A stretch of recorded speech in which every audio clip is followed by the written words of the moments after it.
아침을 뉴스로 깨웁니다. YTN 라디오 김호성의 출발 새 아침. 여러분 안녕하십니까? 출발 새 아침 김호성입니다. 모처럼 YTN 라디오 자랑 좀 하겠습니다. 지난주 YTN 라디오 특별 다큐멘터리 검색할 수 없는 두 글자 3부작이 한국 기독 언론 대상에서요. 생명사랑 부문 우수상을 받았습니다. 우리 사회에 만연해 있는 극단적 선택의 심각성과 현실, 대안에 대한 심도 있는 프로그램이라는 평가를 받았습니다. 통계에 따르면요. 우리나라 자살률은 인구 10만 명당 25.8명, OECD 평균 11.6명에 비할 때 2배 이상이나 높습니다. 행복하지 않은 사회, 소통이 제대로 되지 않는 사회, 그 안에 사는 개개인들의 선택이 극단적인 방식으로 이어질 경우에 사회는 건강성을 잃게 되는 것이겠죠. 카카오 카풀 서비스 시행에 반대하면서 분신 사망한 한 택시기사의 극단적 선택에 대해서 많은 사람들의 의견이 교차하고 있습니다. 향후 투쟁과 관련해서 기존보다 과격한 방식이 될 수도 있다는 택시노조위원장의 선언도 있었습니다. 우리 사회의 소통 구조가 왜 이처럼 극단적 방식이 아니면 안 되는 것일까 우려하는 목소리가 높습니다. 따지고 보면 소통의 리더십을 보여줘야 할 국회조차 불통입니다. 야당 대표의 단식은 진행 중이고 협치는 실종됐습니다. 대한민국은 지금 함께 잘 사는 포용국가일까요? 오늘 1부에서는 원내대표 임기 마치고 물러나는 김성태 자유한국당 대표로부터 지난 1년간의 소회 들어보는 시간 마련했습니다. 2부에서는 더불어민주당 강병원 원내대변인을 연결해서 단절된 여야 소통의 가능성에 대해서 질문해보는 시간 마련했습니다. 12월 11일 화요일입니다. 잠시 후 출발하겠습니다.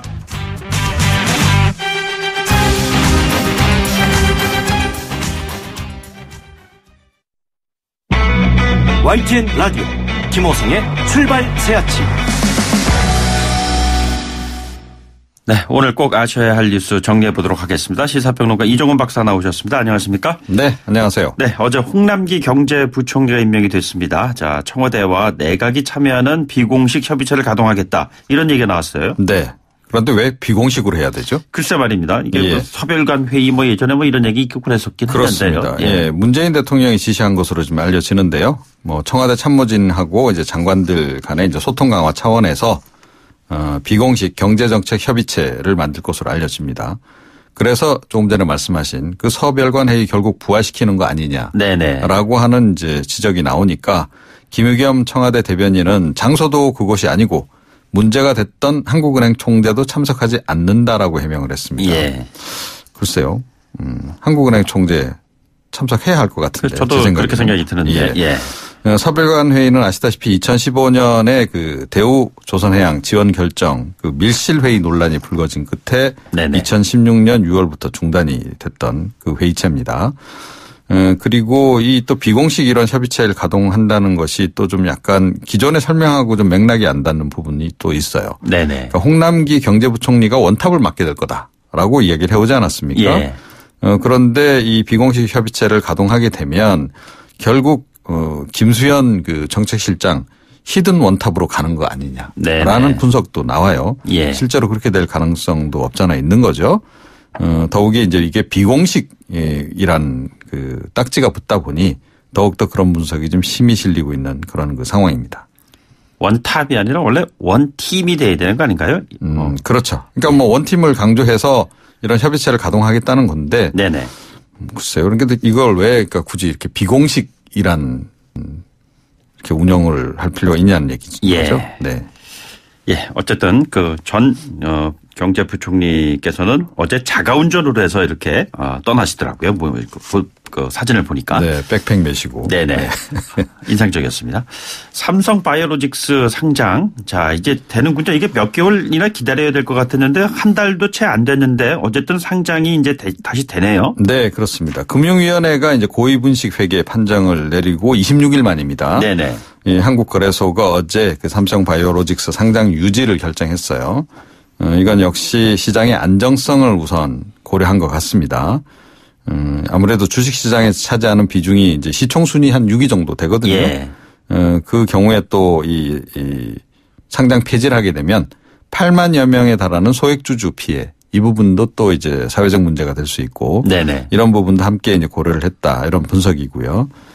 그 반면에 이제까지 이 분식 회계와 관련해 가지고 상장 폐지 논의는 있었지만 실제로 상장 폐지가 된 기업은 하나도 없습니다. 네네. 과거에. 네. 자, 그래서 이것도 역시 어떻게 보면 좀 어떤 기업의 투명성, 경영 투명성과 관련해서 해외에 조금 부정적인 이미지를 줄 수도 있다. 예. 그러니까 좀 문제가 있는 기업들은 정리를 좀 해줘야 사실은 이제 대외적으로 보기에는 공신력이 좀 높아지는 거 아니겠어요? 네네. 그런 측면에서 약간 논란의 여지는 지금 남아있는 상황입니다. 예. 삼바 주식을 가지고 있는 분들 33만 4,500원이 오늘 증시 개장과 함께 어떻게 되는지 관심들이 아마 높으실 것 같습니다. 어제 택시기사 분신 사고가 있었어요. 카풀 서비스 개시. 이게 제대로 될까요? 약간 차질을 빚지 않을까 이렇게 생각합니다. 원래 계획은 연내 이제 서비스 개시를 하는 거였거든요. 아시다시피 어제 오후 2시쯤에 택시기사 최모 씨가 국회 앞대로에서 이 카풀 서비스에 항의를 했고 그러면서 택시 안에서 분신을 시도를 한 끝에 숨졌습니다. 더불어민주당 이해찬 대표하고 손석희 JTBC 사장에게 각각 유서를 남겼고요. 네네. 어제 그 전국 택시 노동조합 연맹을 비롯한 4개 단체가 그 가운데 손 사장에게 남긴 유서만 이제 먼저 공개를 했습니다. 예. 오늘은 이해찬 대표에게 남긴 유서도 마저 공개를 할 것으로 이렇게 알려져요. 유서를 뭐 이쪽에 전달한 것으로 봐서는 뭐 사전에 상당히 작심을 하고 지금 이제 이 분신을 계획한 게 아닌가 이렇게 추정이 됩니다. 네네. 어찌됐건 뭐 카풀 서비스에 대한 항의 내용이 포함되어 있고요. 그러면서도 뭐 택시기사도 반성할 부분도 있다. 이런 내용도 또 포함이 되어 있더라고요. 예. 그런데 이게 좀 제도적인 측면에서 좀 불가피했던 택시기사로서는 그런 측면도 없잖아 있다라고 이제 하는 내용도 좀 포함이 되어 있고요. 예. 4개 단체는 일단 뭐 카풀 영업 금지 중단 철회 요구 이제 수용하지 않으면 강력한 투쟁을 전개하겠다라고 지금 이제 경고를 하고 나섰습니다. 네네. 더불어민주당의 그 카풀 택시 그 태스크포스 팀이 있거든요. 네네. 오늘 오전 긴급 회의를 연답니다. 그래서 이 카풀 업계하고 택시 업계의 상생 방안 모색한다고 하는데요. 아무래도 연내 개시하려던 서비스엔 조금 차질이 예상이 되고요. 네네. 양쪽에서 좀 조율을 잘 거쳐서 합리적인 방안을 빨리 도출을 했으면 합니다. 알겠습니다. 그리고 자유한국당 원내대표 경선에는 누가 될까요? 그거를 저보고 지금 말씀하시라는 겁니까? 네. 오늘 오후에 국회에서 의원총회가 있습니다. 자유한국당. 네네. 새로운 원내대표하고 정책위 의장 이제 선출을 하고요. 기호순으로 일단 김학용 의원하고 이제 나경원 의원 양자 대결로 진행이 됩니다. 네네. 김 의원은 정책위 의장 러닝메이트로 초선 비례대표 김종석 의원을 선택을 했고 나 의원은 충청 지역 출신 재선 정영기 의원을 각각 선택한 상태입니다. 예. 김 후보는 정권과 싸울 선봉대가 되겠다. 네네. 투쟁성을 강조하고 있고요. 나 후보 같은 경우에는 당을 통합해 미래로 이끌겠다. 네네. 통합의 방점을 찍고 있습니다. 어느 쪽으로 의원들의 마음이 갈지 지켜봐야 할 것 같습니다. 예, 떠나가시는 김성태 원내대표는 저희가 잠시 뒤에 연결해 보도록 하겠습니다. 이재명 경기지사 기소 결론이 내려졌습니다. 예, 이게 뭐 아직 확정된 건 아니고요. 네네. 12일 전에 일단 결정을 한다 그럽니다. 왜냐하면 13일이 이제 선거법 네네. 그 공소시효 마감일이죠. 그런 속에서 이미 이제 그 결론과 관련한 내용이 지금 보도를 타고 있는데요. 경찰이 이미 기소 의견으로 3건을 지금 송치를 하지 않았습니까? 예. 검찰 쪽에. 그러니까 친형 강제 입원 건, 검사 사칭 건, 그 다음에 이제 그 경기도 분당구의 그 성남시 분당구의 대장동 개발 사업 허위 사실 공표. 네네. 이 3가지인데 이 3가지는 다 좀 혐의 소명이 가능하다라고 좀 보고 있는 것으로 전해지고 있습니다. 일단 그래서 재판에 넘길 것으로 이렇게 알려지고 있고요. 반면에 그 해경군 김씨 트위터 계정 주인으로 이제 지목이 돼서 수사를 받아온 네네. 그 아내 김혜경 씨 경우에는 증거 불충분으로 불기소 방침을 정한 것으로 이렇게 알려지고 있습니다. 네네. 이 지사가 만약에 이 공직선거법 위반으로 벌금 100만 원 이상 또 직권남용 혐의로 금고 이상의 형을 선고받으면 지사직을 상실합니다. 지켜보겠습니다. 네, 오늘 말씀 여기까지 듣죠. 고맙습니다. 네. 지금까지 이종훈 시사평론가였습니다. YTN 라디오 김호성의 출발 새 아침. 네, 오늘 자유한국당 원내대표 경선이 치러지죠. 거론된 후보는 여러 명 있습니다. 결국 남아있는 분들은 김학용, 나경원 두 후보입니다. 자, 오늘 이 두 후보만큼이나 특별한 분이 있습니다. 오늘로 1년의 원내 사령탑 임기 마치게 되는 김성태 원내대표입니다. 오늘 원내대표로서의 마지막 인터뷰를 보내드리게 됐습니다. 연결하겠습니다. 대표님 안녕하십니까? 예, 김성태입니다. 네, 1년의 임기 마지막 날의 소회는 어떠신지요? 먼저 YTN이 나를 참 잘 잡으신 것 같아요. 그렇습니까? 예. 그렇다면 우리 대표 비서실에 YTN이 뭐 특단의 작업을 하셨는지. 저희는 한 분만 선정합니다. 예, 지금 아침이라 목도 좀 잠기고. 네네. 감기도 좀 걸려서 목도 좀 아프고. 원내대표 임기 중 사실상 마지막 인터뷰가 될 것 같아서 목이 좀 메이기도 합니다. 그렇습니까? 예. 청취자 여러분들 양해도 구하겠습니다. 네네. 금수저 웰빙 기득권 가진 자 정당으로 불리던 우리 당에 그래도 야당의 근성이 싹 텄고 이제 처절한 진정성의 대여 투쟁에 대우가 잡혀 있다는 게 저는 큰 보람으로 느끼고 있습니다. 네네. 사실상 1년 전에 제가 원내대표를 맡기 전까지만 하더라도 사실상 오랜 집권당의 간성 그리고 그런 온순함 때문에 이게 야당이냐 할 정도로 국민들로서 비난과 또 지탄도 많았죠. 네네. 그렇지만은 이제 1년이 지난 지금 시점에서는 이제 문재인 정권의 독단과 전행 일방통행식 국정 운영에 우리 전체 112명의 의원들이 이제 자기 전문성과 또 역량을 가지고 최선을 다해서 견제와 비판의 목소리를 날리고 있는 모습을 볼 때 저는 많이 변화했다고 생각합니다. 그 대표님 직접 본인께서도 들깨 정신 한 놈만 팬다 이런 표현까지 해주셨는데요. 실제로 그렇습니다. 그 거론했던 한 놈은 누가 있었고요? 어떤 결과가 있었습니까? 절대 사람 개인 이름 석자를 두고 한 건 아니죠. 주로 네네. 정책을 가지고 많이 했는데 한 놈만 패는 전략은 유효했다고 자평을 합니다. 네네. 문제는 저희가 한 놈만 펼 수 없을 정도로 문재인 정권의 실정이 수두룩했다는 점이죠. 그래서 저희가 참 웃을 수도 없고 울 수도 없었습니다. UAE 원전 의혹, 문재인 대통령의 간제개헌 저지, 김기식 금융감독원장 사퇴 건까지 처음에는 완강하게 버티던 문재인 정권도 우리가 집요하게 물고 늘리자 결국은 꼬리를 내리지 않았습니까? 예. 경제 부분에서는 소득주도 성장을 집중적으로 공략해서 국민들의 지지를 얻어냈고 국정감사 때는 서울교통공사의 고용비리 국정조사를 통해 공공기관 채용비를 낱낱이 밝혀냈습니다. 또 작년부터 54조 원을 들이고도 일자리는 3,000명밖에 만들어내지 못한 이 정부의 가짜 일자리에 가면도 벗게 되는 성과도 있었죠. 예. 한 놈만 패며 가열차게 대여 투쟁을 해올 때마다 때로는 비판의 목소리도 많았습니다만은 국민과 당원 여러분들께서도 성원해 주시고 저의 진정성에 대해서 많은 관심을 기울여주신 덕분이라고 보고 있습니다. 그 과정에서 단식 투쟁 경험도 있으시잖아요. 그런데 최근에 지금 그렇습니다. 야당의 두 대표들께서 국회 단식 농성 중입니다.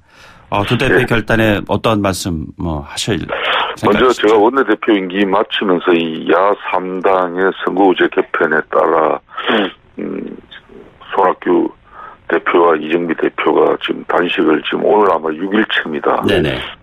참 상당히 가슴 아프고 안타깝게 생각합니다. 저도 매일 지난 주말에도 찾아뵙고 단식을 끝낼 수 있는 여건을 만들지 못한 부분에 안타까움과 함께 그래도 어차피 몸을 해치면서 하는 게 단식인데 그래도 빨리 끝낼 수 있는 그런 좀 마음으로 이렇게 좀 위안을 드렸습니다만은 아직 그 여건을 마련하지 못해서 죄송해요. 예. 저도 9일간의 단식을 통해서 더루킹 특검을 쟁취했지만은 그때 당시 여전히 국민 여러분들께 진실을 밝혀내지 못한 부분이 너무나 큰 아쉬움으로 남아 있습니다. 네네. 역대 특검 사상 더루킹 특검처럼 스스로 수사기간 연장을 중단한 적도 없었고 또 특검 기간 중에 이 특검을 무력화시키기 위해서 청와대와 집권당 민주당이 조직적으로 나서서 특검하겠다 그러면서 급박했지 않습니까? 네네. 그러다 보니까 그 특검이 온당하게 또 강단 있게 계기 있게 국민의 기대만큼 부응하지 못한 부분은 안타깝고, 그렇지만은 혈권 특검이 지금 외로이 홀로 그래도 법정에서 이 특검의 들킴 특검의 그 진실을 위해서 고군분투하고 계신 걸로 알고 있습니다. 예. 재판부에서 진정한 진실의 국민적 그런 바람을 판결로서 이렇게 말씀해 주시길 저는 기대하고 있죠. 예, 단식까지 들어가 있는 그 야당들의 주장의 핵심은 선거제 개편론입니다. 자, 이 부분을 새로운 그 한국당의 원내대표가 들어오면은 탄력을 받을 수가 있다고 보시는지요? 저는 아무리 각 정당의 입장이 있고 또 이 결과에 따라서 엄청난 정치적 이해관계가 발생할 수밖에 없는 그런 사안입니다. 예. 이 선거제 개편은 어느 정당에서도 쉽게 합의안을 이렇게 만들어 오라면 만들어 오지 못하는 게 선거제 개편이거든요. 네네. 정말 어려운 내용입니다. 지금 현재 손학규 대표께서 특히 너무 완강한 입장이기 때문에 쉽게 뜻을 굽히지는 않을 걸로 보고 있습니다. 네네. 그러나 이 선거제 개편은 상대가 있는 게임이고, 예. 또 우리 당과 민주당을 설득시키려면은 바른미래당이나 또 정의당, 민평당 입장에서도 많은 난관들이 있습니다. 네네. 아울러 선거제 개편은 국회의원은 아까도 이야기했지만 개개인의 이해관계가 첨예하게 얽혀 있어요. 예. 절대 이걸 하루아침에 합의를 도출할 수 없으니까 제가 드리는 제안은 정개특위 위원장이 심상정 위원장인 만큼 네네. 연말로 이렇게 한정되어 있는 정개특위 활동 기한을 연장해서 네네. 이 야3당이 주장하는 이 연동형 비례제 주장이 있지 않습니까? 네네. 그리고 한국행 실정에 맞는 그런 이 비례대표제가 진정한 우리 국민들에게 어떤 선거구제로 가는 게 좋을 건지, 또 지금 선거구제도 지역 선거구제도 소선거구제가 좋을 건지 중대 선거구제가 좋을 건지, 네네. 또 도농복합 선거구가 좋을 건지, 이런 모든 문제를 정개특위에서 정말 좀 더 시간을 가지고 녹여내다 보면은 이번 단식 투쟁을 통한 군소 야당들의 그 입장은 상당한 부분 이제 국민들이나 우리 정치권에 다 이제 주장이 되어졌지 않습니까? 그래서 후임 원내대표께서는 이 문제를 잘 지혜롭게 풀어낼 수 있다고 저는 확신합니다. 12월 임시국회에서 정개특위 연장해야 된다고 생각하고 계시는 거죠? 이분들 단식을 풀고 어찌됐든 간에 대화의 틀을 만들어내야죠. 네네. 결국은 그 틀이라는 게 정개특위밖에 없습니다. 예. 한국당과 민주당이 내년도 예산안 처리에 손을 잡았는데요. 앞으로 네. 이런 상황 계속 있게 될까요? 우리 국민들 중에 좀 정치를 오래 지켜보신 분들이 네네. 참 세상이 이런 경우도 있다 이렇게 더불어 한국당이라는 자주도 있고 합니다만 적폐연대란 말까지 나왔습니다. 별소리가 다 있죠. 그렇지만 저희 입장에서도 예산안 처리와 선거구제 개편을 맞물려서 사실상 좀 정치적인 투쟁을 벌이기는 좀 한계가 있었다고 판단합니다. 네네. 예산안 처리는 올해 특히 심사 기간이 절대적으로 부족했어요. 네네. 또 어찌됐든 간에 헌법과 법률에 의해서 또 예산 처리의 법정 시한이 이렇게 정해져 있는데 예. 그걸 마냥 또 무시하고 또 늘려가지고 이렇게 입법부가 스스로 법을 부정하는 그런 모습은 또 바람직하지 않다 해서 네네. 저희들도 결심을 했습니다만은 앞으로 문재인 대통령의 국정 운영 방식이 진정으로 협치를 원하면은 왜 이번에 예산안 처리처럼 꼭 비단 일로 끝나겠습니까? 네네. 앞으로 법률 개정이라든지 또 중요한 국정에 대해서도 야당이 훨씬 정국 운영을 편안하게 또 안정되게 뒷받침할 수가 있죠. 그런데 예. 지금 문재인 대통령께서 이러면 안 돼요. 이게 무슨 남북관계 개선 문재인 대통령의 국정 운영의 80%는 오로지 북한이에요. 그리고 김정은 위원장이고 두 분의 신뢰예요. 이렇게만 국정 가져가면은 지금 경제는 엉망이 돼가지고 먹고 사는 문제가 지금 최악이 되고 있고. 평화는 경제 아닙니까? 100만이 넘는 그런 실업률이 일자리 때문에 그 엄청난 고통을 겪고 지금 말씀을 하셨죠. 네네. 평화가 경제라 그러는데 네네. 저는 그게 지난 8.15 경축사에서 대통령께서 이 말을 했어요. 예. 평화가 경제면은 지금 김정은이 어떻게 대한민국하고 이제 이야기하겠다고 나옵니까? 만일 우리가 북한처럼 헐벗고 굶주리면은 그래도 세계 10위권의 경제 대국이 돼 있으니까 이제 북한도 우리를 함부로 그런 잘못된 생각 못 하는 것이고. 네네. 그래서 이제 북한도 이제 평화의 길로 이끌 수 있는 자신감도 바로 대한민국의 이 경제력 때문에 있는 거예요. 그런데 어떻게 평화가 경제입니까? 여기 제가 오늘 마지막 원내대표 인터뷰를 하더라도 네네. 문재인 대통령이 그 생각을 바꿔줘야 돼요.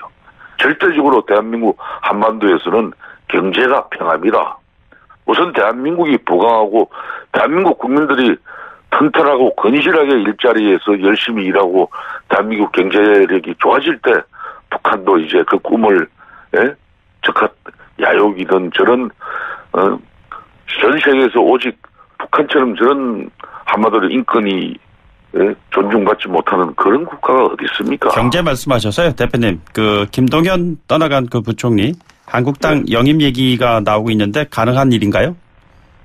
이제 김동연 경제부총리가 그만둔 마당이니까. 네네. 저도 이제 자유한국당 의원 중에 한 사람으로서 이제 굳이 말씀을 드린다면은. 네네. 문재인 정권에서 그래도 이제 뭐 한 2년 가까운 국정 운영 중에 잘한 부분도 있어요. 네네. 아까 제가 남북관계 개선 요 부분은 잘한 부분입니다. 그렇지만은 한미 동맹의 틀을 깨면서 국제사회 공조도 흩뜨리면서 북핵 폐기를 이렇게 느슨하게 풀어져 가지고 한반도의 실질적인 비핵화 진전이 이루어지지 못하면은 이거는 큰 가오가 되는 거예요. 그렇지만은 김정은 위원장을 대화로 이끌어낸 문재인 대통령의 그런 노력은 그건 평가해야죠. 네네. 평가하는데 또 하나 또 좋은 문재인 대통령의 뭐 좋은 점 평가를 하면은 일기 내각 중에 바로 김동연 전 경제부총리 같은 사람을 앉혔다는 거예요. 네네. 그러니까 이거는 뭐 민주노총이나 뭐 참여연대, 종교조, 민변 이런 많은 문재인 대통령을 도운 사람 단체가 있지만은 오로지 순수한 정부 관료, 그것도 상고 졸업하고 또 야간 대학에서 또 공부하면서 입지적으로 정통한 이 경제 관료를 앉혔다는 것은 당시 공직 사회가 상당히 좀 불안정했는데 네네. 큰 안정을 찾을 수 있던 아주 좋은 인사였죠. 예. 근데 이 인사를 해놓고 제대로 활용을 못 했어요. 네네. 그러니까 장하성 정책실장에게 그냥 소득주도 성장 정책 주도하도록 해놓고 이 김동연 경제부총리는 실질적으로 경제 살은갑인데 이 사람을 한마디로 좀 핫바지를 만드는 거죠. 예. 이렇게 해서 결국은 경제를 시켜도 정책실장 먼저 시키고 다만 보름 한 달이라도 있다가 경제부총리를 경질시키더라도 해야 네네. 되는 것이지. 대통령이 내년도 예산 470조 국회 심사해달라고 이렇게 던져놓고 그 예산을 책임질 사람이 경제부총리인데 그걸 정책실장 경질하면서 같이 경질하는 이런 초유의 사태가 이번 예산안 처리에 있었다는 거예요. 예, 대표님 시간 관계상 좀 짧게 좀 말씀 좀 들어야 될 것 같습니다. 영입설에 대한 문은 열어놓고 계시는 걸로 이해도 되는 건가요?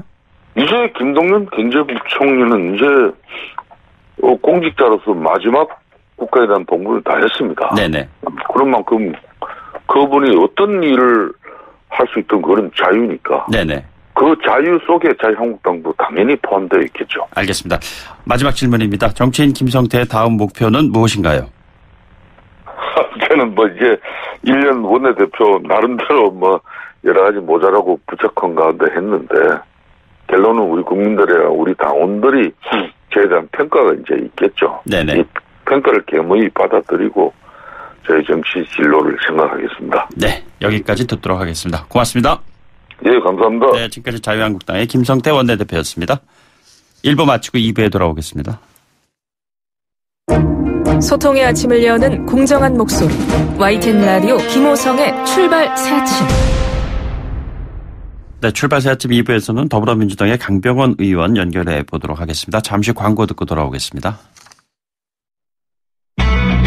YTN 라디오 김호성의 출발 새 아침. 네, 정기국회가 끝나고 시선이 야3당으로 향하고 있습니다. 단식 국회라는 얘기까지 나오고 있는 상황에서 여야 소통이 앞으로 어떻게 될 것인가 관심이 아닐 수가 없습니다. 더불어민주당의 강병원 원내대변인과 이야기 나눠보도록 하겠습니다. 의원님 안녕하십니까? 안녕하세요. 강병원 의원입니다. 예, 어제 손학규 이정미 야당 대표 단식 장소에 여야 대표가 방문을 하지 않았습니까? 네네. 계속 소통하고 계시는 건지요? 예, 그렇습니다. 예. 어려움이 있다면 지금 가장 큰 것이 어떤 것입니까? 일단은 선거제도 개편 관련해서 연동형 비례대표제를 받으라고 하시면서 이제 단식을 하고 계시지 않습니까? 네네. 이 부분에 관해서는 저희도 여러 차례 말씀드렸습니다만 단기간에 승부가 나거나 결론이 날 수 있는 문제는 아닌 것 같습니다. 네네. 대통령제에 맞는 건지, 내각제에 맞는 건지, 혹은 개헌 문제와도 연관될 수도 있는데요. 우리 한국 정치의 근본적인 변화에 대한 이런 사회적인 논의와 함께 가야 되지 않을까. 또 이를 실현하기 위한 방안으로서 선거제도는 어떻게 하는 것이 우리 한국 사회에 맞을까 함께 논의해야 되지 않을까 싶습니다. 네네. 그런 의미에서 저희는 이 선거제도 개혁 문제와 내년도 나라 살림인 예산안과 연계하는 것에 좀 반대했었는데요. 네네. 안타깝게도 예산안은 통과가 됐고 야3당은 지금 단식을 하고 있는 상황인데 집권 여당으로서 국정에 좀 무한한 책임을 느끼는 정당으로서 안타깝게 생각하고 네네. 빨리 국회에 들어와서 정개특위에서 많은 논의들이 이루어지기를 기대하겠습니다. 정동영 대표의 경우는 협치 종료를 정식으로 선언한다 이런 얘기까지 했습니다. 자, 이런 상황에서 소통이 제대로 될 수 있을까 우려하는 분들이 많은 것 같은데요. 어떻게 생각하시는지요? 우리 여당이 밉다고 민주평화당이 추진하고자 하는 개혁 과제들을 방기하거나 무조건 반대하시진 않을 거라고 봅니다. 네네. 어차피 우리는 정치를 하는 것이고요. 각 당이 지향하는 가치와 철학 그리고 실현하고자 하는 개혁 과제들을 위해서 어쩔 때는 뭉쳤다가 어쩔 때는 또 적을 반대편에 서 있다가 하는 것 아니겠습니까? 네네. 공공기관 채용비리 의혹 국정조사 같은 경우는 저희 당을 빼고 야4당이 연대를 하지 않았습니까? 네네. 그런 거를 봤을 때는 저희 당의 개혁 과제에 대해서 민주평화당이 무조건적으로 찬성을 하진 않았습니다. 네네. 어떤 거는 함께하고 어떤 거는 또 반대편을 쓰기도 했기 때문에 그럼에도 불구하고 정동영 대표의 협치 종료를 선언한다는 말은 가슴 아픈 말입니다. 네네. 하지만 여전히 저희 당으로서는 이 협치 관계, 그 개혁 과제들의 실현을 위해서 야3당과 협치 관계를 복원하기 위해서 꾸준히 노력하겠습니다. 예산안 처리를 위해서 한국당과 손을 잡아서 성과는 거두셨지만 또 놓쳐버린 것이 야3당과의 공조체제일 텐데 앞으로 어떻게 될 거라고 전망하세요? 저는 결국은 또 국회는 본인 정당이 추진하고자 하는 과제들로 또 이합집산이 될 거라고 봅니다. 네네. 그래서 또 남북의 평화 무드에 맞춰서 우리 국회가 뒷받침해야 될 문제에 있어서는 민주평화당이 함께 할 수밖에 없습니다. 예. 저는 그런 의미에서 또 함께 할 거라고 생각하고요. 유치원 3법만 하더라도 민주평화당이 혹은 정의당이 그리고 바른미래당이 자유한국당과 함께 할 수는 없지 않겠습니까? 네네. 저는 그런 의미에서 여러 가지 국회가 숙제로 안고 있는 개혁 과제들에 대해서는 또 협치를 하면서 풀어갈 수밖에 없지 않겠느냐라고 생각을 합니다. 선거제 개편 관련해서는 정개특위 역할이 가장 중요할 텐데 연말로 한정돼 있고 이 연장 가능성을 어떻게 보고 계시는지요? 저는 당연히 임시국회가 소집이 된다면 네네. 가장 중요하게 다루어야 될 과제가 정개특위 연장 문제라고 생각합니다. 예. 물론 김상환 대법관 임명 동의안을 처리하는 문제, 유치원 3법 문제, 그리고 최근 현안이 되고 있는 KTX 탈선 사고 문제, 네네. 또 카풀을 반대하면서 택시 노동자가 분신하지 않았습니까? 네네. 이런 문제들 국회에서 다뤄야 될 사안이 많습니다. 저는 임시국회가 열린다 그러면은 그 중에서도 정개특위 연장 문제가 중요하게 다뤄줘야 한다고 생각합니다. 예. 세비 문제 하나 질문 드리겠습니다. 이 세비 셀프 인상이다 뭐 이런 얘기 나오고 야3당의 반발도 거세고 뭐 이런데요. 일부에서는 또 반납한다는 얘기 나오고 있고요. 민주당은 어떤 입장이신지요? 일단은 사실력 관계부터 바로 잡아야 되는데요. 네네. 국회의원의 보수는 수당과 활동비로 이루어져 있고요. 네네. 내년도 같은 경우는 182만 원이 인상돼서 한 1.2%가 인상된 것입니다. 네네. 근데 좀 일부 언론에서 2천만 원을 인상했다라고 오보 가짜 뉴스를 생산을 했는데요. 일부 언론에 대해서 유감스럽게 생각을 합니다. 저는 아무리 국회의원들이 뭐 이렇게 국민들께 욕을 먹고 있고 불신들을 주고 있습니다만 1년에 어떻게 세비를 2천만 원씩 인상하겠습니까? 182만 원이고 공무원들 공통보수 증가율이 적용된 것이고요. 네네. 일부 언론에서 사무실 운영비나 차량 유지비, 유류대 등 관서 운영 경비로 되어 있는 것까지 마치 의원들 보수가 인상된 것으로 합산해서 2천만 원 인상된 걸로 했었는데요. 이것은 명백한 가짜 뉴스라는 걸 말씀드리고. 그게 1억 4천만 원이 그래서 1억 6천만 원이 된다는 계산이었었고요. 네네. 그래서 한 자릿수가 아니라 인상률이 14.3%다 뭐 이렇게 지금 얘기가 나오는 것 같습니다. 예, 그거는 정확히 좀 바로 잡아야 됩니다. 국회의원들의 보수는 네네. 수당과 활동비만을 합친 것이고요. 예. 나머지 경비라는 거는 의원 수입과 관계가 없고요. 네네. 대부분의 수당들은 동결됐습니다. 그래서 182만 원이 인상됐다는 것을 명확히 좀 밝혀드리겠습니다. 네네. 그럼 앞으로 어떻게 하실 작정이신지요? 세비 인상 관련해서는 그냥 이걸 수용하시는 건가요? 예, 어제 저희 홍익표 수석 대변인 서면 브리핑을 했었는데요. 네네. 세비 인상분을 사회공헌기금으로 출연하는 방안 등을 저희 당의 의원들의 총의를 모아서 의총에서 논의하자라고 발표한 바가 있습니다. 예. 한국당의 원내사령탑이 오늘 새롭게 선출될 예정인데요. 앞으로 한국당과의 소통과 협치 문제는 예산안 처리 과정에서 보여준 것처럼 원활하게 이루어진다고 봐야 하는 것인가요? 예산안 처리 과정에서는 저희 당이 선거제와 예산안이 연동되어 있는 상황에서 내년도 나라 살림이라고 하는 이 예산안 처리가 더욱더 중요했기 때문에 집권여당으로서 중요했기 때문에 한국당과 손을 잡을 수밖에 없었던 그런 상황이 있습니다. 예. 하지만 이제 새롭게 좀 원내 사령탑이 선출이 된다고 하면은 국회가 가지고 있는 숙제가 많습니다. 판문점선언 국회 비준 동의안도 있고요. 유치원 3법도 있고요. 그리고 경제 민생을 위해서 함께 추진해야 될 규제 혁신 법안들도 아직도 많이 있습니다. 과거 이런 숙제들에 대해서 한국당 신임 원내대표가 전향적으로 접근해서 민생을 챙기고 우리 국민의 삶을 챙기는 새로운 국회의 여야 관계를 만들어가는데 앞장서 주실 것을 부탁드리겠습니다. 예, 어제 국회 앞 택시기사 분신 관련해서 각 당의 논평도 나오고 그랬습니다만 이래서 함께 잘 사는 포용 국가가 제대로 될 수 있겠느냐라는 일부 지적도 나오고 이러는 배경이 된 것 같습니다. 어떻게 바라보고 계시는지요? 일단은 카푸를 반대하시면서 노동자께서 분신 사망하신 걸로 나왔는데요. 안타깝게 생각을 하고요.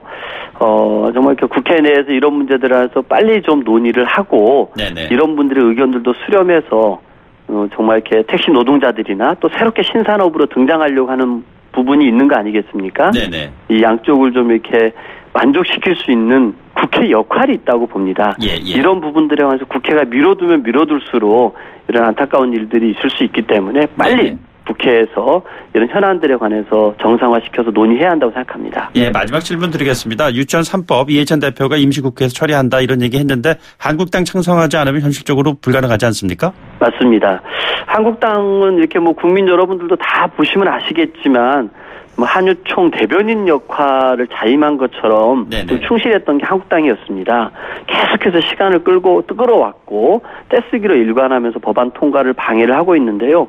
정말 12월 7일 막판에는 정부 지원금과 학부모 부담금의 이중에게는 막아내는 대신에 지원금을 보조금 전환하는 문제에 대해서 양보하기도 하고 처벌 조항도 수위를 낮추고 또 법 시행도 2년 유예하는 정말 절충안까지 제시됐음에도 불구하고 한국당이 이 논의에 응하지 않아서 결국은 정기국회에서 처리가 불가능하게 됐는데요. 지금이라도 한국당이 전향적으로 나와줬으면 좋겠다라고 생각을 하고요. 유치원 3법은 유치원 회계 투명화를 위해서 학부모의 신뢰를 되찾는 법이라고 생각합니다. 알겠습니다. 오늘 말씀 여기까지 듣죠. 고맙습니다. 예, 감사합니다. 네, 지금까지 더불어민주당의 강병원 원내대변인이었습니다. 네, 출발새 아침 3부는 8시 뉴스 듣고 이어집니다.